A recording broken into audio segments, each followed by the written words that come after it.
आश्चर्य नहीं लग रहा है, इसलिए आश्चर्य नहीं लग रहा है कि राष्ट्रीय स्वयंसेवक संघ, विश्व हिंदू परिषद और भारतीय जनता पार्टी का यही संस्कार है और कोई व्यक्ति अपने संस्कार से अलग नहीं जा सकता। अगर शराबबंदी में अगर किसी स्तर पर, जिस स्तर पर भी लापरवाही होगी या मिली भगत होगी तो कार्रवाई होगी। आपने अभी हाल में ही देखा, सरकार ने बहुत बड़े फैसले लिए हैं। बिहार और मिथिलांचल की हर खबर देखने के लिए यूट्यूब चैनल सर्च करें, सब्सक्राइब करें और बेल आइकन दबाएं।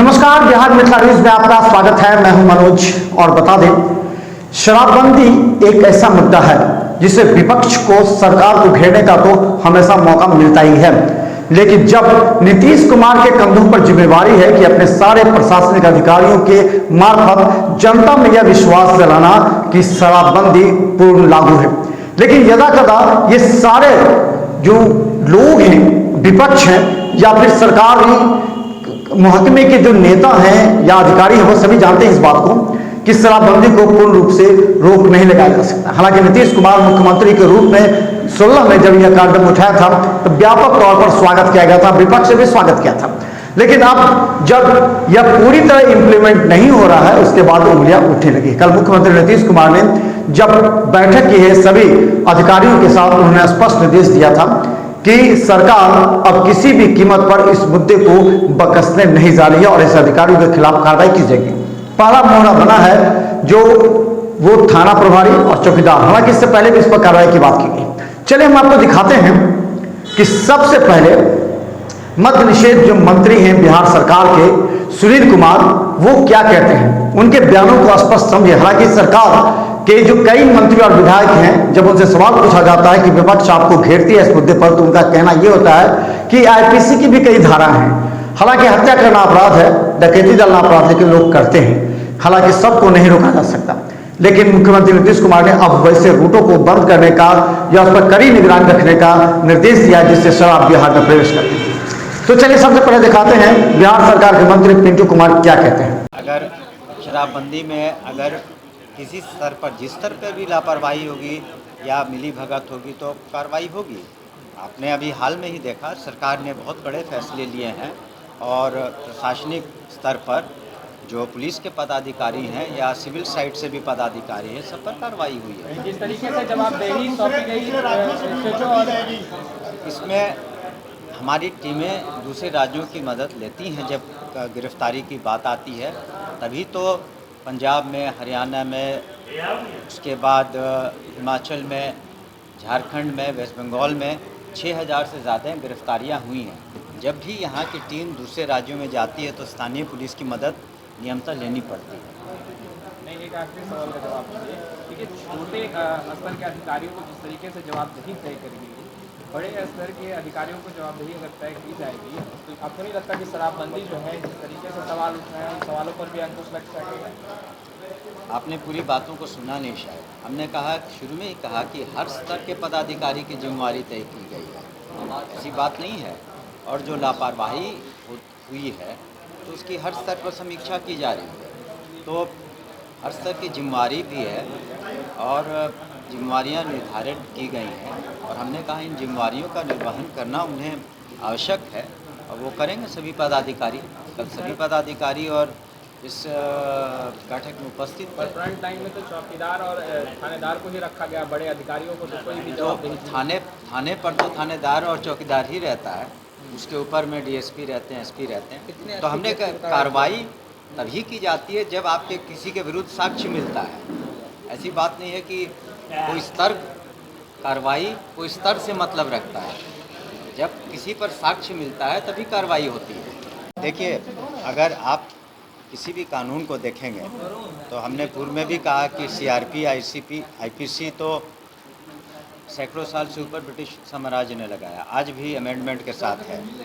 तो अभी तो जो जितनी धाराएं हैं, संगीन धाराएं हैं, चाहे छोटे क्राइम्स के धाराएं हैं, चाहे मर्डर केस हो, चाहे चोरी हो, तो उसके लॉ ब्रेकर्स होते हैं। आज भी सारे कानून के बावजूद भी मर्डर भी होता है, चोरी भी होती है। इसका मतलब ये नहीं कि कानून दोषी है या कानून को इम्प्लीमेंट करने वाले बिल्कुल फेलियर हैं।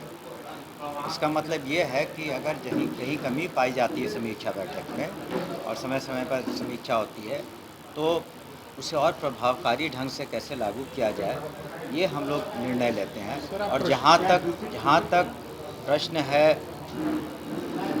कार्रवाई का, तो पुलिसकर्मी सहित एक्साइज विभाग के 225 पुलिसकर्मी और एक्साइज विभाग के पदाधिकारी अब तक लिए बर्खास्त हुए हैं और कईयों पर विभागीय कार्रवाई चली है।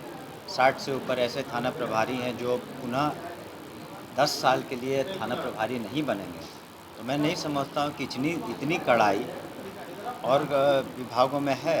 तो कड़ाई तो है, लेकिन हमने कहा कि जैसे कि लॉ ब्रेकर है और ये जो घटनाएं घटी हैं हाल की, उसकी पुनरावृत्ति न हो, इस पर विशेष ध्यान। आप लंबे समय तक प्रशासनिक अधिकारी रहे हैं, उसके बाद आप विभागीय मंत्री भी हैं जी। तो आपको ऐसा नहीं लगता कि बड़े स्तर पर कार्रवाई करनी चाहिए, छोटे अफसरों को जिस तरीके से जिम्मेदार ठहरा करके और उन पर देखिए, अगर आप पुलिस मैनुअल पढ़ेंगे तो उसमें first unit of intelligence police station होता है। चौकीदारों में मैनुअल पढ़ेंगे तो चौकीदारों का भी अपना दायित्व होता है। तो उनका इलाका बहुत छोटा है और चौकीदार का इलाका तो और भी छोटा है। तो ये मान लेना कि चौकीदार जो हैं वो भी अब सरकारी सेवक हैं, तो उन्हें उनके अपने इलाके के बारे में जानकारी न हो तो थोड़ा मुश्किल है। तो निश्चित रूप से थाना स्तर पर तो कार्रवाई हुई है, उसके ऊपर भी कार्रवाई अगर कमी पाई जाएगी तो निश्चित रूप से होगी। अगर आप एक मिनट, अगर आप देखेंगे अभी करप्शन के केसेस में क्या ऊपर स्तर पर कार्रवाइयाँ नहीं हुई हैं? हर स्तर पर कार्रवाई हुई है करप्शन के केसेस में। इस वक्त हम मौजूद हैं जेडीयू के कार्यालय में। इस वक्त जेडीयू के कार्यालय में मद्य निषेध मंत्री सुनील कुमार पहुंचे थे और कल हुई शराबबंदी पर जो समीक्षा बैठक कल हुई उस पर उन्होंने विस्तार से जवाब दिया, एक एक पहलुओं को समझाया कि किस तरह से जो है बिहार में आगे शराबबंदी को लागू किया जाएगा। मीडिया ने जब उनसे सवाल किया कि क्या सिर्फ थानेदार और चौकीदार ही, अगर कोई संलिप्तता होती है शराबबंदी का माहौल उड़ाया जाता है तो उसमें सिर्फ थानेदार या चौकीदार ही नपेंगे, तो उनका जवाब था कि थानेदार और चौकीदार का ही निचले स्तर पर पकड़ होता है, इसीलिए जो है जानकारी उनको ही होता है कि कहां पर क्या अभी चल रहा है। अगर शराबबंदी में किसी तरीके का थानेदार के संलिप्तता हो पाई जाएगी या फिर चौकीदार सही इन्फॉर्मेशन नहीं देंगे तो दोनों नपे जाएंगे। कल एक समीक्षा बैठक में ये माना गया कि थानेदार और चौकीदार की वजह से ही शराबबंदी का माहौल इतने दिनों से जो है लगातार उड़ रहा था। अब जो है थानेदार शराबबंदी के किसी भी मामले में संलिप्त पाए जाते हैं तो 10 साल तक वो थानेदारी नहीं कर पाएंगे। तो सुना आपने मद्य निषेध मंत्री सुनील कुमार को, जिन्होंने शराबबंदी पर एक एक पहलुओं को समझाया और सरकार के बातों को रखा मीडिया के सामने और कहा कि अब जो है बिहार में शराबबंदी को और कड़ी तरीके से लागू किया जाएगा। हालांकि सरकार के जो मंत्री हैं उनके अलग अपने तथ्य हैं, मुख्यमंत्री ने भी कई बार बयान दे दिया है इस पर, लेकिन विपक्ष को मौका मिल ही गया है। विपक्ष एक बार फिर हमलावर है। विपक्ष ने कहा है कि मुख्यमंत्री नीतीश कुमार सिर्फ चौकीदार और थानेदार पर ही कार्रवाई कर सकते हैं, बड़े अधिकारी पर कार्रवाई नहीं हो सकती है। चलिए हम देखते हैं कि राष्ट्रीय जनता दल के वरीय नेता श्याम रजक क्या कहते हैं। श्याम रजक का अपना तथ्य है, अपना तर्क है, लेकिन सवाल सिर्फ ये है कि आखिर विपक्ष इसमें अपनी क्या भूमिका निभाता है। देखिए क्या कहते हैं श्याम रजक। नमस्कार, बिहार मिथिला न्यूज़ देख रहे हैं, मैं हूं आपके साथ वसीर। इस वक्त हम मौजूद हैं आरजेडी के कार्यालय में। आरजेडी के कार्यालय में आज नेताओं का पहुंचना जैसे ही शुरू हुआ, हमने बात की कल मुख्यमंत्री नीतीश कुमार के शराबबंदी पर समीक्षा बैठक पर। हमको बात हुआ श्याम रजक से, जो आरजेडी के बड़े नेता है। उन्होंने समीक्षा बैठक पर बड़ा हमला किया है और कहा है कि मुख्यमंत्री नीतीश कुमार को हिम्मत नहीं है कि वो चौकीदार या थानेदार से ऊपर जो बड़े अफसर हैं उस पर कार्रवाई करने का। और साथ में ये भी कहा कि डीजीपी जो है वो पूरी तरीके से इस बैठक का हवा निकाल दिया। जिस तरह से डीजीपी का कल प्रेस कॉन्फ्रेंस में बयान आया, डीजीपी ने कहा कि ये जो बैठक थी वो आमतौर पे हमेशा जैसे बैठक होती है वैसे ही बैठक थी, ये बैठक आगे भी होती रहेगी। तो श्याम रजक ने इस पर चुटकी लेते हुए कहा कि डीजीपी ने पूरी तरीके से हवा निकाल दी है इस बैठक की, और उन्होंने कह दिया है कि ये बैठक जो है जो जैसे पहले होती थी वो आम बैठक थी। जिस तरह से पिछले दिनों जो है जहरीली शराब पीने से 40 से ज़्यादा लोगों की मौत हो जाती है। उसके बाद जो है समीक्षा बैठक होती है, लेकिन बैठक में कुछ निकल करके सामने नहीं आता है। क्या कुछ कह रहे हैं श्याम रजक, पहले आप सुनिए। सर, कल शराबबंदी को लेकर के समीक्षा की गई, लगभग 7 घंटे तक समीक्षा बैठक चली और जो निर्णय लिए गए शराबबंदी को लेकर के, क्या लगता है क्या इन फैसलों से बिहार में शराबबंदी सफल साबित हो पाएगी? देखिए, 7 घंटे जो मैराथन जो बैठक हुई समीक्षा के लिए, उसका पोल खोल दिए डीजीपी का बयान। डीजीपी मिस्टर सिंघल ने जो वक्तव्य दिया कि निरंतर प्रक्रिया है और निरंतर ये होते रहेगी और हम लोग इसको बैठक करते रहेंगे। तो ये समीक्षा बैठक का क्या आयोजन था? इस आयोजन को तो ठीक पोल खोल दिया डीजीपी। अब इसके बाद कुछ पूछ रहे हैं तो मुझे आश्चर्य लग रहा है। चौकीदार और एसएचओ पर फिर से कहीं ना कहीं इस समीक्षा बैठक के बाद सरकार की हिम्मत नहीं है चौकीदार और के ऊपर किसी को कार्रवाई करने का। इतनी ताकत नहीं है नीतीश कुमार जी में और सरकार में, इतनी ताकत नहीं है। नहीं तो पहले क्या बोले थे कि डीएम नापे जाएंगे, एसपी नापे जाएंगे, डीएसपी नापे जाएंगे। लाख लाख लीटर पकड़ा रहा है शराब और उसके बाद आप कोई कार्रवाई क्या कर रहे हैं? चौकीदार हम उसके ये नहीं है कि चौकीदार पर भी कार्रवाई होनी चाहिए, लेकिन डीएम क्यों बख्श जाएंगे, क्यों एसपी बख्श जाएंगे, क्या कारण है? एक सवाल है, जब शराबबंदी हुई थी आप लोग साथ थे, सभी दलों का समर्थन प्राप्त है, क्या वो दिन आ गए हैं जब सभी दलों के साथ नीतीश कुमार को बैठक करना चाहिए? देखिए, नीतीश कुमार जी का विजन ही नहीं है तो ये उनका काम है बैठना है कि नहीं बैठना। हम डिटरमाइंड है, शराबबंदी के पक्धर हैं और हम उसी तरह पक्धर हैं, शुरू से पक्धर हैं और आज भी पक्धर, आगे भी पक्धर रहेंगे। जेडीयू कह रही है कि जितना सवाल आप लोग उठा रहे हैं, आप लोग नहीं चाहते, अब नहीं चाह रहे हैं कि बिहार में शराबबंदी जो है वो लागू रहे। जो बोल रहे हैं उनकी भी जांच करा ली जाए।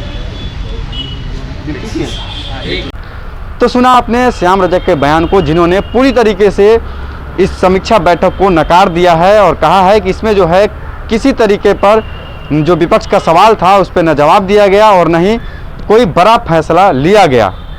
साथ में श्याम रजक ने कल जो एक बयान आया था, जो डिप्टी सीएम है बिहार की रेणु देवी, जो काफ़ी अमर्यादित बयान दिया आरा के क्षेत्र में, आज जो है उस पर श्याम रजक ने बात किया और कहा कि बीजेपी और आरएसएस का ये असली चेहरा है। वो हमेशा से हमें विपक्ष हो या जनता सबको अमर्यादित भाषा से ही संबोधित करते हैं। नजर आ रही हैं हरमजादा, क्या लगता है बिहार की राजनीति में मुझे कोई आश्चर्य नहीं लग रहा है। इसलिए आश्चर्य नहीं लग रहा है कि राष्ट्रीय स्वयंसेवक संघ, विश्व हिंदू परिषद और भारतीय जनता पार्टी का यही संस्कार है और कोई व्यक्ति अपने संस्कार से अलग नहीं जा सकता है।